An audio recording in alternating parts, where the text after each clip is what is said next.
बच्चों हमारा जो नेक्स्ट है वो है क्वेश्चंस। कुछ क्वेश्चंस करेंगे आज, कुछ प्रॉब्लम्स करेंगे और कुछ न्यूमेरिकल्स करेंगे। ओके। ये सामने आपके एक प्रॉब्लम है, ये क्वेश्चन है, एक्चुअली इम्पोर्टेंट क्वेश्चन है, इसको देखिए ज़रा ध्यान से। ये ये क्वेश्चन है आपका कि जैसे आपने पढ़ा है कि जो आपके घरों में सप्लाई आती है वो कौन सी होती है अभी, वो एसी वोल्टेज होती है ना। ऑल्टरनेटिंग करंट आ रहा है घरों में, ठीक है। तो उसकी वर्चुअल वैल्यू कितनी होती है बताओ? 220 वोल्ट, ठीक है।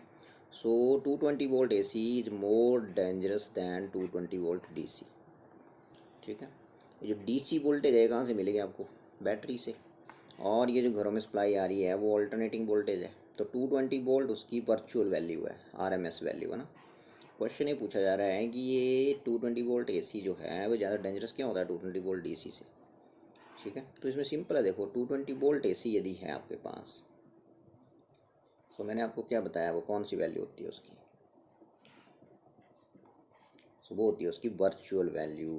वर्चुअल वैल्यू यदि है तो जो वर्चुअल वैल्यू है वो 220 वोल्ट वर्चुअल वैल्यू होती है ना। वर्चुअल वैल्यू जो है ऑफ एसी वोल्टेज कितनी है? 220 वोल्ट, ठीक है। अब आपको पता है कि जो वर्चुअल वैल्यू और मीन वैल्यू में रिलेशन होता है वो होता है ये, सॉरी वर्चुअल वैल्यू और मैक्सिमम वैल्यू में, तो this is virtual value, this is peak value, ठीक है। तो यदि वोल्टेज की बात करें तो ऐसे लिख देंगे इसको, ई नॉट अपॉन √2। अब यहाँ पे ई भी दिया हुआ है आपको 220 वोल्ट, ठीक है। तो ई नॉट निकालो, पीक वैल्यू कितनी होगी, बिकॉज ये अल्टरनेटिंग जो वोल्टेज है ये बेरिंग है, टाइम के साथ चेंज करती है, तो ये है इसकी पीक वैल्यू है ई नॉट, ठीक है। ये है इसकी पीक वैल्यू, ठीक है। ये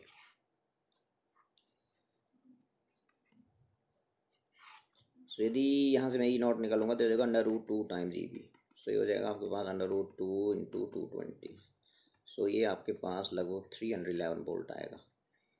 मतलब बोलने का होगा कि मैक्सिमम वैल्यू जो होती है ना अल्टरनेटिंग वोल्टेज की 220 वोल्ट यदि वर्चुअल वैल्यू है तो मैक्सिमम वैल्यू कितनी होती है? 311।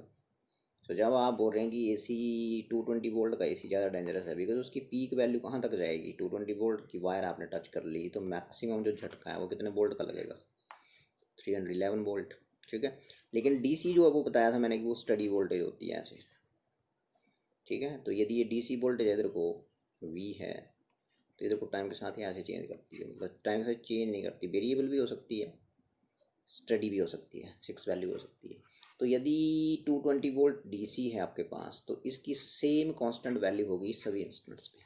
तो बट 220 वोल्ट डीसी है same constant value at all instants, hence peak value की बात करेंगे उसकी तो वो भी कितनी रहेगी? 220 वोल्ट ही रहेगी, लेकिन इसी के केस में पीक वैल्यू कितनी हो जाएगी? 311, समझे। कौन सा डेंजरस हुआ? बिकॉज 220 वोल्ट एसी का वायर आपने होल्ड कर लिया, हाथ में पकड़ लिया, और एक डीसी वाला पकड़ लिया, एसी वाला पकड़ लिया और डीसी वाला, तो मैक्सिमम वोल्टेज जो आपको झटका फील होगा वो 311 वोल्ट का होगा, because maximum values 220 volt, 220 volt virtual value है, तो मैक्सिमम वोल्टेज कितने तक जाएगी? 311,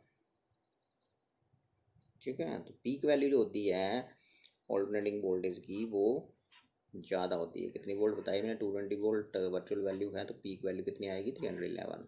लेकिन डीसी के केस में यदि डीसी वोल्टेज 220 वोल्ट है तो वो सभी टाइम पे, मतलब वो टाइम के साथ कांस्टेंट रहेगी।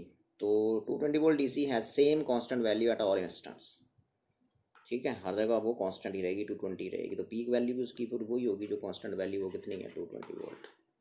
तो ये क्वेश्चन आपने यहाँ से लिख लेना है इतना, ठीक है। फिर हम बात करेंगे कि नेक्स्ट क्वेश्चन जो है वो है ये वाला,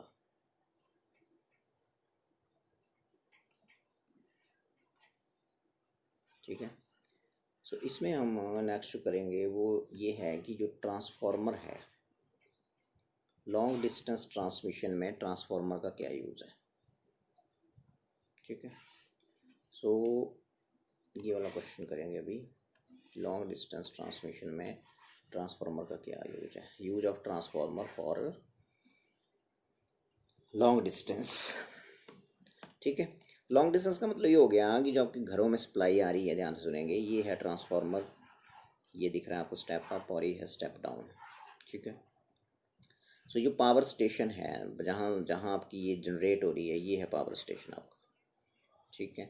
उसके बाद वहाँ पे बेसिकली क्या लगा होता है आगे, स्टेप अप ट्रांसफार्मर। मान लो 440 है, समझने के लिए 440 वोल्ट, ये पावर स्टेशन में जो वोल्टेज जनरेट हो रही है वो कितने वोल्ट है, 440 वोल्ट है। तो फिर उसके बाद स्टेप अप ट्रांसफार्मर लगा होता है। तो स्टेप अप ट्रांसफार्मर के ये प्राइमरी कॉइल है और ये सेकेंडरी है, ठीक है। तो प्राइमरी कॉइल में जब इस वोल्टेज को देंगे तो यहाँ ज़्यादा मिलेगी, तो ज़्यादा मिलेगी तो मान लो 22,000 वोल्ट मिल गई।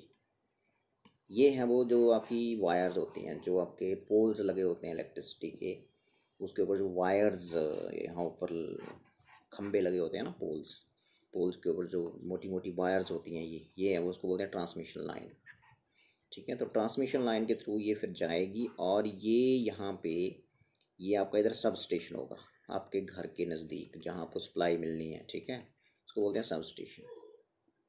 तो सब स्टेशन में अब यहाँ से ये जो ट्रांसमिशन लाइंस हैं, ये हाई वोल्टेज कैरी करती हैं, ठीक है, और high voltage at low current होती है, ये बताया था मैंने ट्रांसफार्मर के केस में, ठीक है।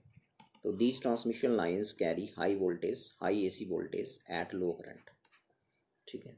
सो फिर ये यहाँ पहुँचती है, कंज्यूमर साइट है ये, कंज्यूमर साइट में आपका घर हो सकता है, शॉप हो सकती है, फैक्ट्री हो सकती है, ये लोड रेजिस्टेंस लगा है यहाँ पे, ठीक है। जैसे ही ये यहाँ पहुँचेगी तो यहाँ तो 22,000 वोल्ट पहुँच गई, ठीक है। तो आगे कौन सा ट्रांसफार्मर लगा होगा, सब स्टेशन पे स्टेप डाउन ट्रांसफार्मर। तो स्टेप डाउन ट्रांसफार्मर इस 22,000 को फिर जितनी भी आपको आगे, ठीक है, सेफ वैल्यू है इसकी, सेफ वैल्यू कितनी चाहिए आपको, 220 वोल्ट, उसमें कन्वर्ट कर देगा है। सो ये क्या करेगा, यहाँ ये जो 22,000 वोल्ट यहाँ पहुँच गया, इसको कितने में कन्वर्ट कर देगा, 220 वोल्ट, बिकॉज ये स्टेप डाउन है। इसमें देखो ये सेकेंडरी कॉइल में नंबर ऑफ टर्न्स कम है, ये प्राइमरी कॉइल है, इसमें ज़्यादा है, तो इसमें ज़्यादा वोल्टेज देंगे तो यहाँ कितनी मिलेगी, कम मिलेगी, और फिर ये सप्लाई आपके घरों में आ जाएगी इधर, ठीक है। तो ये होता है कि ट्रांसफार्मर का यूज़ क्या है लॉन्ग डिस्टेंस ट्रांसमिशन में, long distance transmission of electrical energy में ट्रांसफार्मर का ये यूज जो मैंने आपको अभी बताया, ठीक है। सो इसमें एक बार फिर मैं मोटा मोटा बता देता हूँ। इसमें सिंपल है कि आपकी जो एनर्जी जनरेट हो रही है पावर स्टेशन पे, वो आपके घरों तक, आपकी शॉप तक, फैक्ट्री तक कैसे पहुँचती है। एक बार फिर मैं बोलता हूँ, मान लो 440 वोल्ट यहाँ जनरेट हो रही है पावर स्टेशन में। पावर स्टेशन क्या हो सकता है, भाखड़ा, ठीक है, जैसे जहाँ भी आपके हाइडल प्रोजेक्ट्स लगे हैं, ठीक है, वो आपका पावर स्टेशन हो गया, वहाँ ये जनरेट हो रही है सपोज 440 वोल्ट। तो मैंने बोला अब इस 440 वोल्ट ये जनरेट हो गई भाखड़ा में, तो इसको पहुँचाना है आपने कहीं दूर, पहुँचाना है शिमला पहुँचाना है। तो आपको पता ही है कि ये हैं वो खंबे, ट्रांसमिशन लाइंस हैं, ये कंडक्टर्स हैं, ये जो आपको पता है ये पोल्स के ऊपर, ठीक है, इंस्टॉल करे होते हैं, ठीक है। सो ये होता है वहाँ पे कि 440 वोल्ट जो है, इसके आगे कौन सा ट्रांसफार्मर लगा होता है, ये वहाँ पे पावर स्टेशन में लगा होगा step up. Step up means ये 440 वोल्ट को बहुत ज़्यादा वोल्टेज, मैक्सिमम कितनी है यहाँ पे, जैसे बता दिया मैंने 22,000 वोल्ट के ऊपर इसने कन्वर्ट कर दिया इसको। लेकिन हाई वोल्टेज होती है ट्रांसफार्मर में तो करंट क्या जाता है, लो हो जाता है, करंट लो आ गया इन लाइन्स में, और हाई मतलब दीज लाइन्स, ये जो ट्रांसमिशन लाइन है इसमें एसी वोल्टेज ट्रांसमिट होती है आगे को, लेकिन वो हाई वोल्टेज होती है, और high voltage at low current होती है। अब ये यहाँ पहुँचेगी तो ये आपका सब स्टेशन है, सब स्टेशन पे मैंने बताया कौन सा ट्रांसफार्मर लगा होगा, भाई स्टेप डाउन। स्टेप डाउन क्या करेगा, इस 22,000 वोल्ट को कितने पे ले आएगा, जितनी आपको आगे ज़रूरत है। तो जितने भी आपके घरों में इलेक्ट्रिकल अप्लायंस हैं, सब कुछ है, वो कितने वोल्ट पे चलते हैं, 220 वोल्ट पे। तो फिर ये स्टेप डाउन ट्रांसफार्मर इस 22,000 वोल्ट को 220 वोल्ट में कन्वर्ट कर देगा, और फिर आपको यहाँ से इलेक्ट्रिसिटी मिल जाएगी, इलेक्ट्रिकल एनर्जी आपको मिल जाएगी, ठीक है।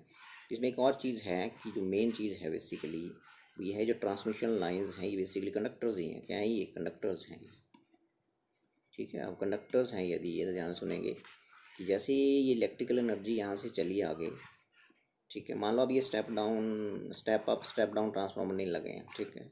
सो ये वोल्टेज यहाँ जनरेट हुई, ये आगे पहुँचानी है आपने, ठीक है। अब ट्रांसमिशन लाइन के थ्रू आगे चलेगी, तो ट्रांसमिशन लाइन में ये कंडक्टर्स ही हैं। यदि ये कंडक्टर्स हैं तो कंडक्टर्स का अपना क्या होता है, रेजिस्टेंस होता है, और रेजिस्टेंस होता है basically rho L upon A, मतलब directly proportional to L and inversely proportional to A, ठीक है।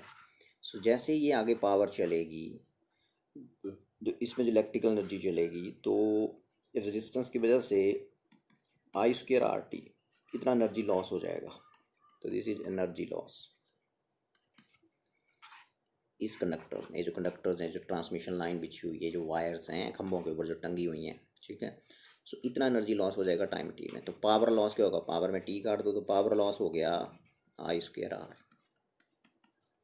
ठीक है। अब आई स्क्वायर आर आप चाहेंगे कि पावर लॉस कम हो, मान लो यहाँ से पावर जनरेट हुई, मान लो यहाँ 100 जनरेट हुई और यहाँ पहुँच गई आपकी 20, तो 80 तो यही खाई गया, 80 तो ये वायर्स ही कंज्यूम कर गई, ठीक है। तो हम चाहेंगे कि ये कम कंज्यूम करे, इसका पावर लॉस क्या हो, कम हो, कम पावर लॉस कम हो यदि, तो फिर पी यहाँ से कम कैसे होगा, या तो आप रेजिस्टेंस कम कर दो। तो पी को कम करने के दो तरीके हैं। पी लेस होगा यदि नंबर वन ये है इसमें कि पी लेस होने के लिए आपको आर को लेस करना पड़ेगा। पी लेस होगा तो नंबर वन आपको आर लेस करना पड़ेगा, और आर जो है वो मैंने बता दिया कि आर को लेस करने के लिए आपको कंडक्टर की लेंथ बढ़ानी पड़ेगी, कम करनी पड़ेगी, ठीक है। और क्रॉस सेक्शन एरिया भी आर कम चाहिए ना, आर कम चाहिए तो एरिया, क्रॉस सेक्शन एरिया बढ़ाना पड़ेगा। तो नंबर वन हो गया कि मतलब पी को पावर लॉस कम करना है, पी लेस करना है, तो आप आर को लेस कर दो। आर लेस कैसे होगा, आर लेस होगा नंबर वन कि आप लेंथ को डिक्रीज़ कर दो। अब लेंथ तो जैसे यहाँ से ट्रांसमिशन लाइन बिछी हुई है, ये तो लेंथ फिक्स होगी, इसको थोड़ी हम आगे पीछे कर सकते हैं, तो लेंथ को तो चेंज नहीं कर सकते, तो फिक्स चीज़ है, ठीक है। क्योंकि पावर किसी जगह पहुँचानी है तो इस स्टेशन से यहाँ पहुँचानी है, तो इसका मतलब ये लेंथ थोड़ी हम चेंज कर सकते हैं, ठीक है। और दूसरा तरीका हो सकता है कि आप रजिस्टेंस कम चाह रहे हैं, रजिस्टेंस कम होगा तो क्रॉस सेक्शन एरिया बढ़ा दो, मतलब ये जो वायर्स बिछी हैं इनका क्रॉस सेक्शन एरिया बढ़ा दो। ये देखो, ये मोटी मोटी तारें लगाओ, मतलब क्रॉस सेक्शन एरिया बढ़ गया, तो इन्वर्सली प्रोपोर्शनल टू ए होता है ना, तो ए को आपको क्या करना पड़ेगा, ए को आपको इंक्रीज़ करना पड़ेगा, तभी आर क्या होगा, लेस होगा। आर आपको लेस चाहिए, आर लेस क्यों चाहिए, बिकॉज आर लेस होगा तभी पावर लॉस क्या होगा, कम होगा, ये वायर्स कम पावर खाएंगी, ठीक है।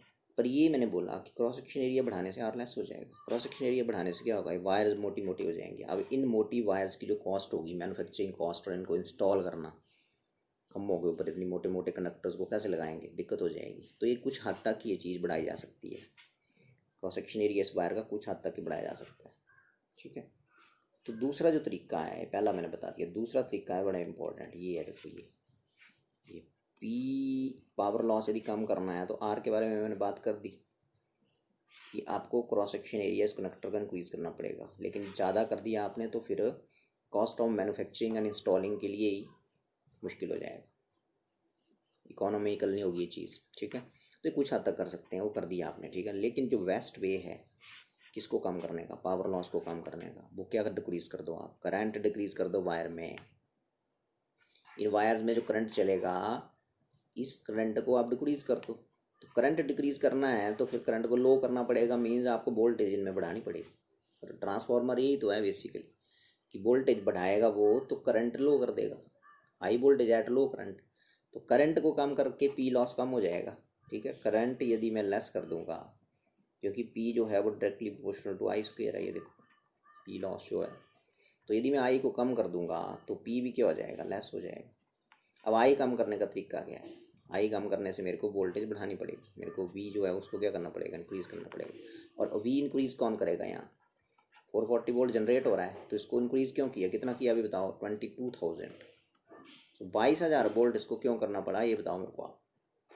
इसको 22,000 वोल्ट इसलिए करना पड़ा कि इतनी वोल्टेज बढ़ गई तो करंट क्या होगा, लो होगा, लो हो गया करंट। देखो जब करंट आपका कम हो गया, पावर लॉस कम हो गया, तो ये बेस्ट तरीका। तभी बोला कि ये जो ट्रांसमिशन लाइंस हैं ये हाई वोल्टेज कैरी करती हैं एट लो करंट, ठीक है। ये जो डायरेक्ट लाइन आती है ना पावर स्टेशन से, उसकी बात कर रहा हूँ मैं। फिर आपके घर के पास एक ट्रांसफार्मर लगा होगा, वो कौन सा बोलते हैं, वो लगाया, बोले ट्रांसफार्मर लगाया, वहाँ पे ट्रांसफार्मर फ्यूज़ उड़ गया, ऐसे सुनते रहते हैं आप, ऐसा हो गया ऐसा हो गया। वो स्टेप डाउन ट्रांसफार्मर है, उसके पास जो वोल्टेज पहुँच रही है बहुत ज़्यादा है, वो स्टेप डाउन करेगा और आपको कितनी चाहिए, 220 वोल्ट, फिर उसको स्टेप डाउन कर देगा, ठीक है। लेकिन ये वायर्स हाई वोल्टेज और लो करंट क्यों कैरी करती है ये समझाया मैंने, ताकि पावर लॉस कम हो। मान लो यहाँ 100 पावर जनरेट हुई वॉट में, तो यहाँ 20 लॉस हो गया, इधर कितनी पहुँची 80। समझ बात, हम चाहेंगे लॉस कम हो। इस लॉस को कम करने के लिए हमें किसको डिक्रीज करना पड़ेगा, आई को। और आई डिक्रीज कैसे होता है, वोल्टेज बढ़ा दो। तो high voltage at low current carry करती हैं ट्रांसमिशन लाइंस, ठीक है। और फिर ये वोल्टेज आपकी सब स्टेशन पे पहुंच गई इतनी, और फिर वहाँ स्टेप डाउन ट्रांसफार्मर लगा हुआ है। स्टेप डाउन ट्रांसफार्मर क्या करेगा, हाई वोल्टेज को क्या करेगा, लो वोल्टेज में कन्वर्ट कर देगा, और लो वोल्टेज होगी एट हाई करंट। और फिर जितनी भी आपकी डी सुटेबल वैल्यू है 220 वोल्ट सेफ वैल्यू है, वो आपके घरों में पहुंचेगी। तो ऐसे होता है। This is use of transformer for long distance transmission. फिर मैं एक बार फिर बता दूँ कि 440 वोल्ट यहाँ जनरेट हुआ, जो इलेक्ट्रिकल एनर्जी यहाँ जनरेट हुई बेसिकली, वो यहाँ पहुँचानी है आपके घर के पास। तो कैसे पहुँचाई जाती है वो बताया मैंने तरीका। तो ट्रांसफार्मर का इसमें क्या योगदान है, उसका यूज़ क्या है। उसका यूज यही है कि जहाँ वो जनरेट हो रही है वहाँ कौन सा ट्रांसफार्मर लगाएंगे, स्टेप अप। और आपके घर के नज़दीक कौन सा लगा होगा, स्टेप डाउन। स्टेप अप क्यों लगाया को पूछे, आपने सिंपल बोलना ये लाइंस, ये जो खंभों के ऊपर कंडक्टर्स बिछे हैं, हम चाहेंगे कि इनमें ये कम पावर खाएं, पावर लॉस कम हो। तो power loss basically I square R होता है, ठीक है। पावर लॉस कम हो तो आर को कम करना पड़ेगा, लेकिन आर को कम करने के लिए आपको क्रॉस सेक्शन एरिया बढ़ाना पड़ेगा, लेकिन वो कुछ हद तक ही बढ़ाया जा सकता है। तो बेस्ट वे जो है वो क्या है फिर, कि पी लॉस कम करना है तो आई डिक्रीज़ कर दो। आई डिक्रीज़ करने के लिए आपको वोल्टेज बढ़ानी पड़ेगी। तो फिर ये दीज ट्रांसमिशन लाइन जो कंडक्टर्स हैं, ये हाई वोल्टेज को कैरी करते हैं एट लो करंट। फिर ये हाई वोल्टेज आपकी इधर सब स्टेशन के पास पहुंच गई आपके, और फिर वहाँ पे आपका स्टेप डाउन ट्रांसफार्मर जो है इस हाई वोल्टेज को लो में कन्वर्ट कर देगा। लो एसी वोल्टेज सेफ वैल्यू उसकी कितनी है, वर्चुअल वैल्यू 220 वोल्ट, आपके घर में सप्लाई आ जाएगी, ठीक है।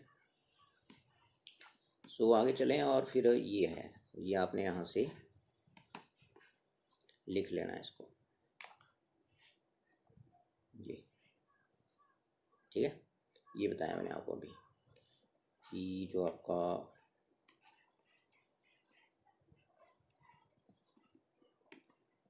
ये, तो ये बताया मैंने कि इलेक्ट्रिकल एनर्जी जो है वो पावर स्टेशन पर जनरेट हुई, वो ट्रांसमिट करनी है आपके घर। कंज्यूमर आप हैं, ठीक है।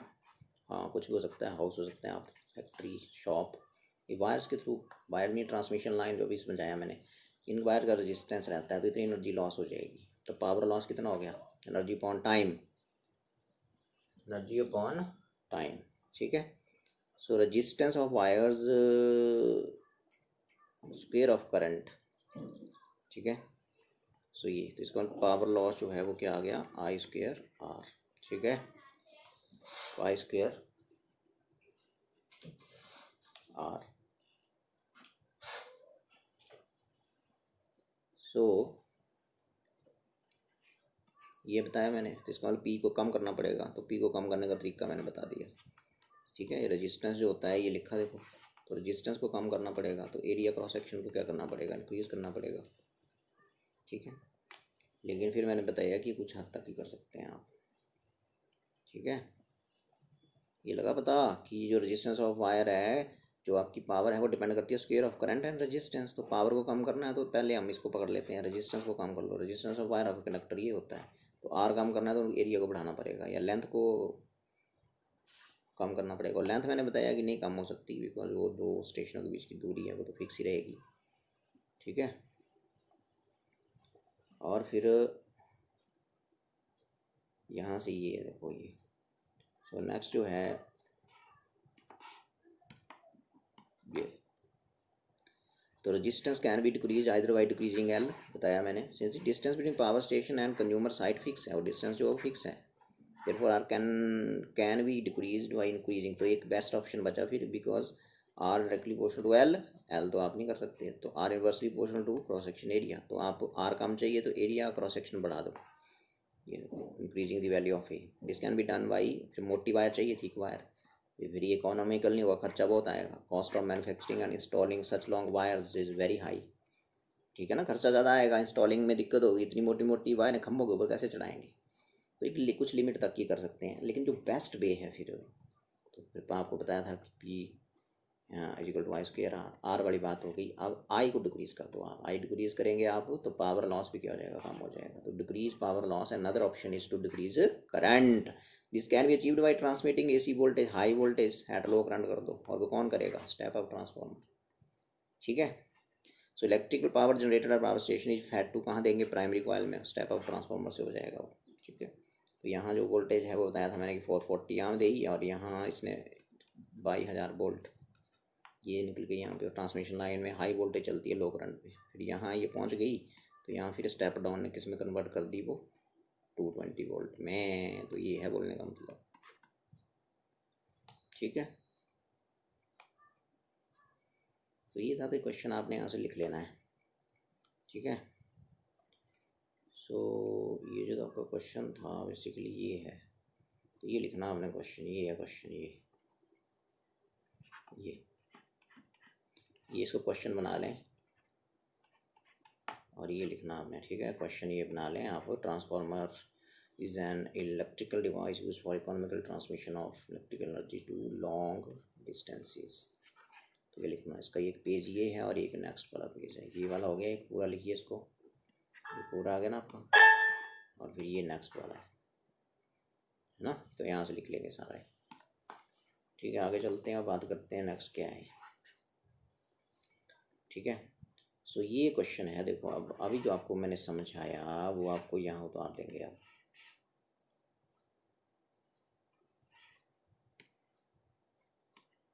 ये ठीक है, सो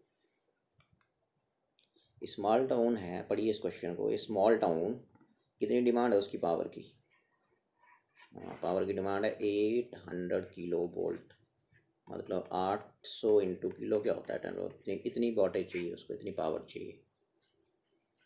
ठीक है, पावर चाहिए का मतलब जैसे आपका घर ही है, जैसे होम है, तो होम में कितनी चाहिए आपको बताओ। जैसे एक 100 वाट का बल्ब लगा दिया, 40 वाट की ट्यूब लगा दी।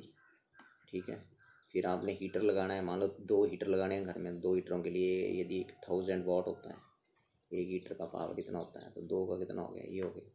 ठीक है, तो बेसिकली मान लो आपने ये बल्ब लगाने हैं 4 और ये लगाने हैं अपने 3। ठीक है, और ये लगाने हैं आपने हीटर के पॉइंट लगाने हैं 2, तो आप कैलकुलेट कर लो कितना बन गया। ये 4 लगाने हैं तो 400 वाट यहाँ हो गया, ये कितना हो गया 120 वाट ही हो गया, 2000 वाट ही हो गया, तो कितना हो गया ये 2400 2520 हो गया। तो इतनी आपकी रिक्वायरमेंट इतनी है घर में, मान लो एक घर की रिक्वायरमेंट आ गई है 2520 वाट, लेकिन ये टाउन है तो टाउन की तो बहुत ज़्यादा होगी ना, तो इतनी पावर चाहिए उसको, बोलने का मतलब हो गया।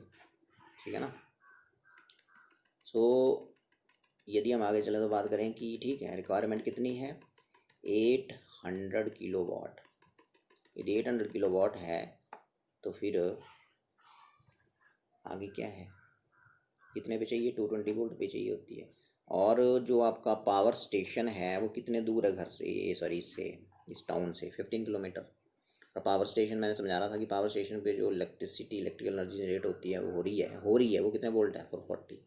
और जो वायर्स का रेजिस्टेंस है, जो उस 15 किलोमीटर खंभों के ऊपर तारें लगी हैं, उनका रेजिस्टेंस 1 किलोमीटर के ऊपर कितना है 0.5, 1 किलोमीटर पे है 0.5 ओम। 1 किलोमीटर का मतलब है कि ये आपका खंभा है ऐसे लगा हुआ, और इसके ऊपर तार बिछी हुई है, ये भी खंभा है, तो ये 1 किलोमीटर डिस्टेंस, 1 किलोमीटर डिस्टेंस पे इस वायर का जो रेजिस्टेंस है वो कितना है 0.5। Town gets power from this line through इतने। अब ये बताओ जरा क्या चीज़ लिखी हुई है, उसको बताना जरा। 4000 से 230 वोल्ट। स्टेप डाउन ट्रांसफार्मर, मतलब जो मैं बता रहा था कि स्टेप डाउन ट्रांसफार्मर के वजह से 22,000 वोल्ट पहुंचा था, यहाँ कितना पहुंचा बोलो 4000, और वो आगे घर में कितना दे रहा है 220 या 30 जो भी है।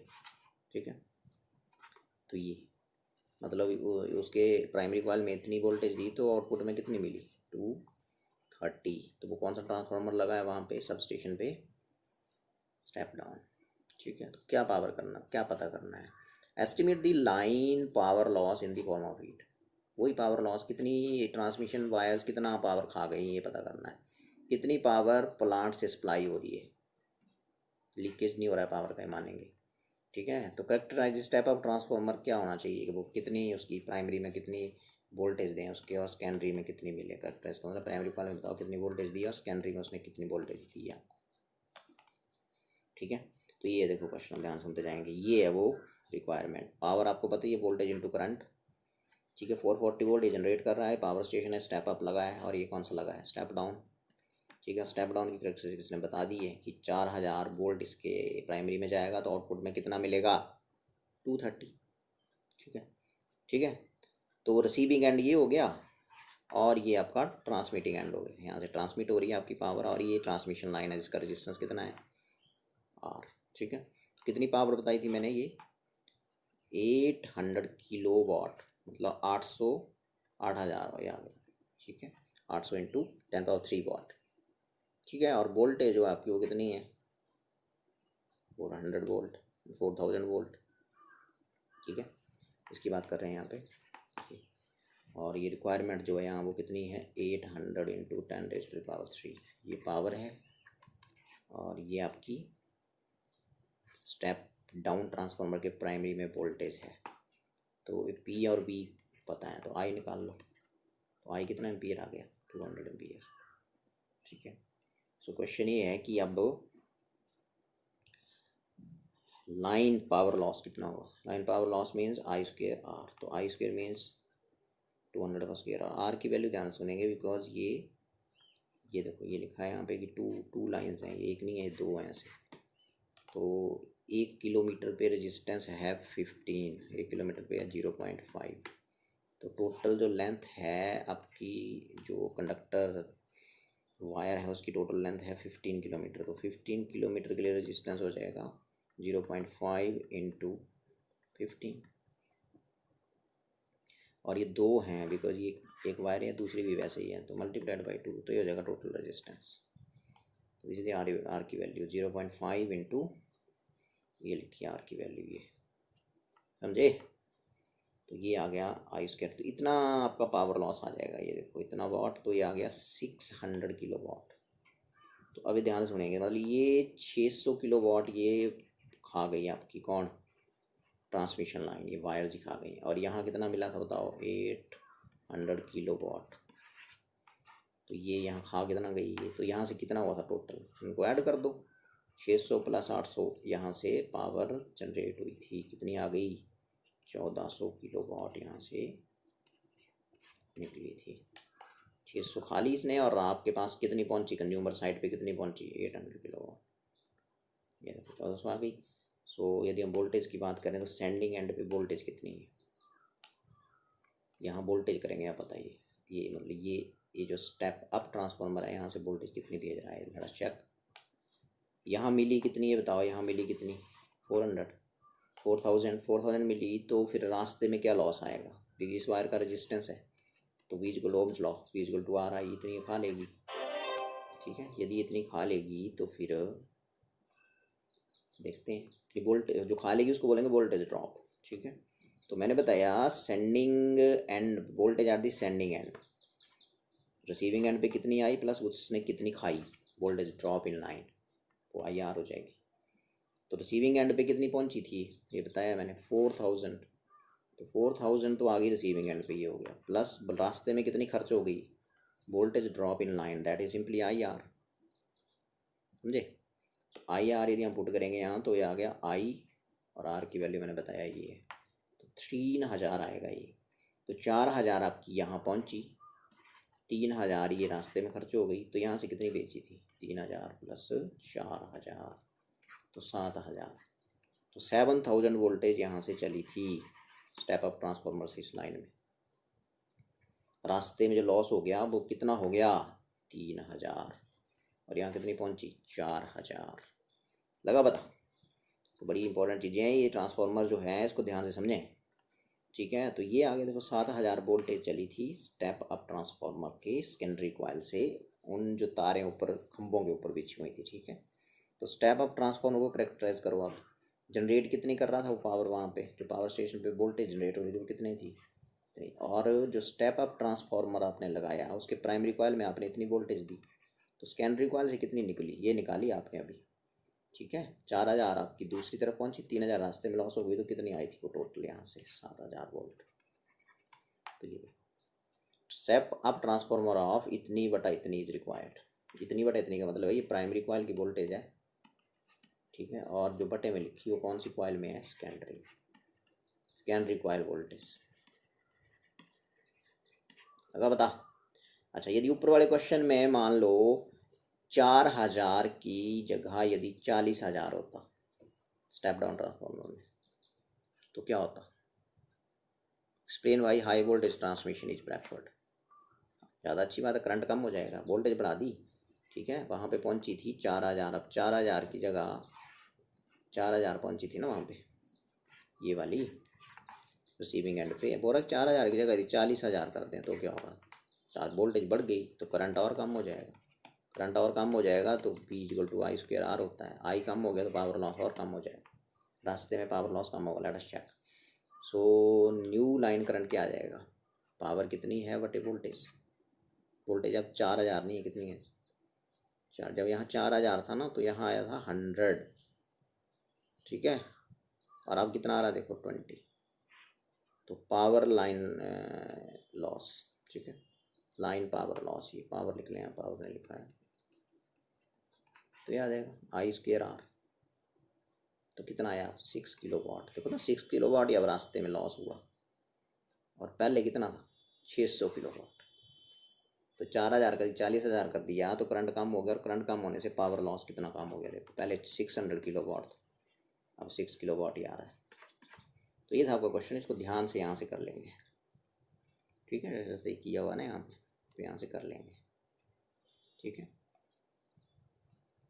सो ये मैं दोबारा दिखा देता हूँ। ये देखिए क्वेश्चन लिखना, फिर आपने यहाँ से ऐसे करना है,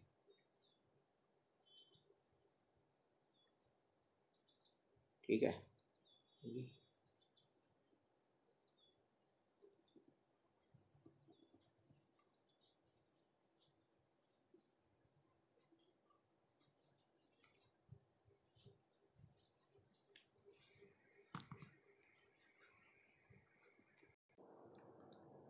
तो ये नेक्स्ट क्वेश्चन है, ये देखिए। तो इस क्वेश्चन में ये है, देखो यहाँ पे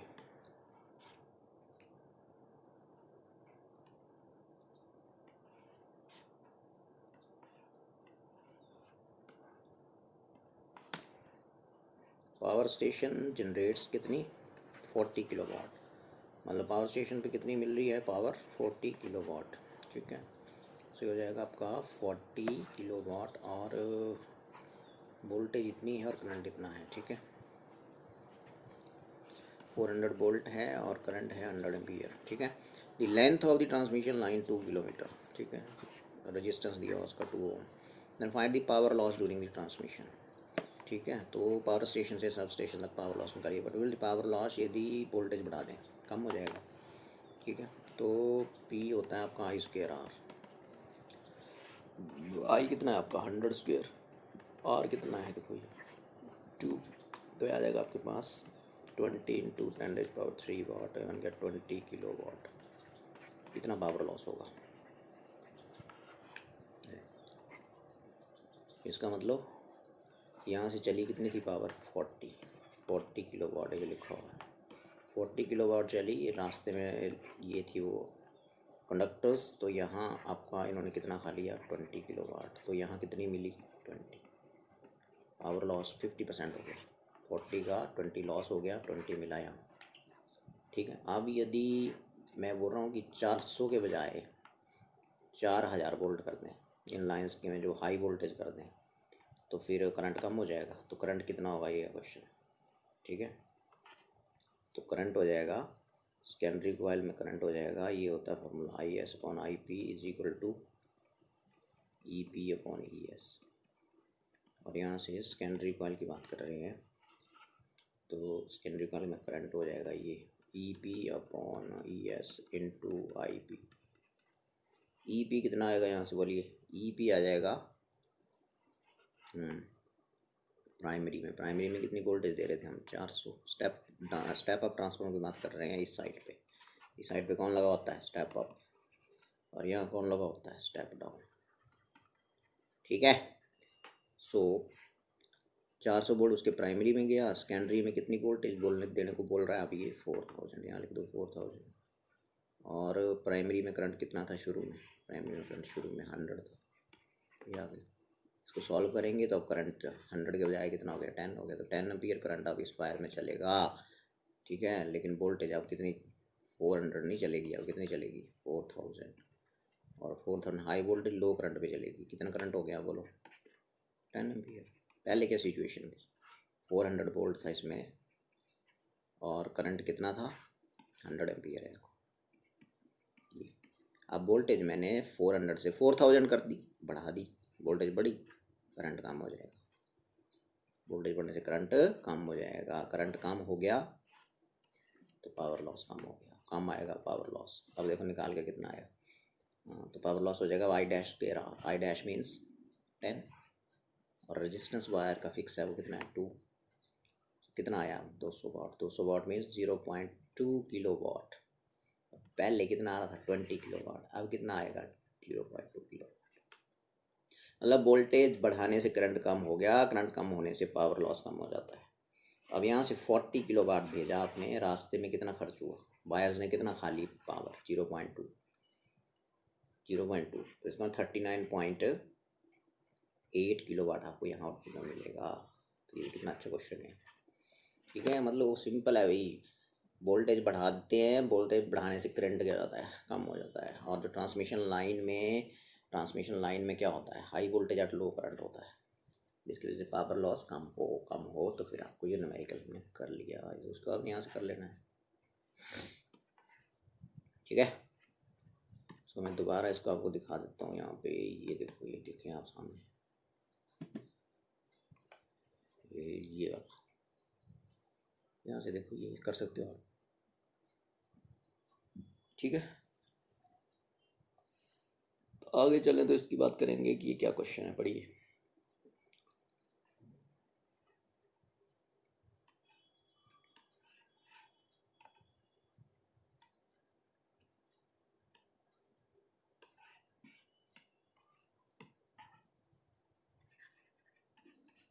The core of a transformer is laminated, explain why।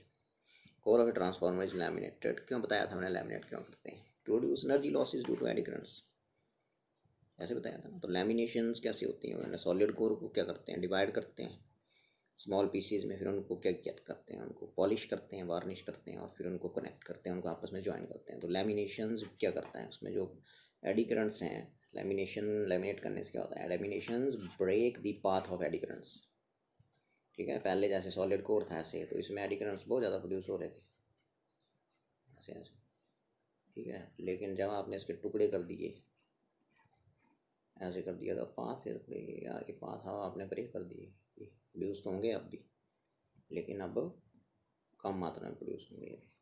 So lamination break the path of eddy currents. The energy loss due to eddy currents also results in unnecessary heating of the transformer, ठीक है। Heat कम produce होगी, which may be harmful for binding on transfer. यदि laminate नहीं करेंगे तो क्या होगा, हीट प्रोड्यूस हो जाएगी, उससे जो वाइंडिंग, जो लपेटे मारे होते हैं ना प्राइमरी और सेकेंडरी कॉइल में ट्रांसफार्मर के, ठीक है, वो क्या होगा, इंसुलेशन ब्रेक हो जाएगी, उससे अननेसेसरी हीटिंग होगी, ठीक है। और अननेसेसरी हीटिंग होगी कहाँ, बाइंडिंग्स में, बाइंडिंग्स ऑफ ट्रांसफार्मर। तो ये आपने यहाँ से नोट कर लेना है, ठीक है।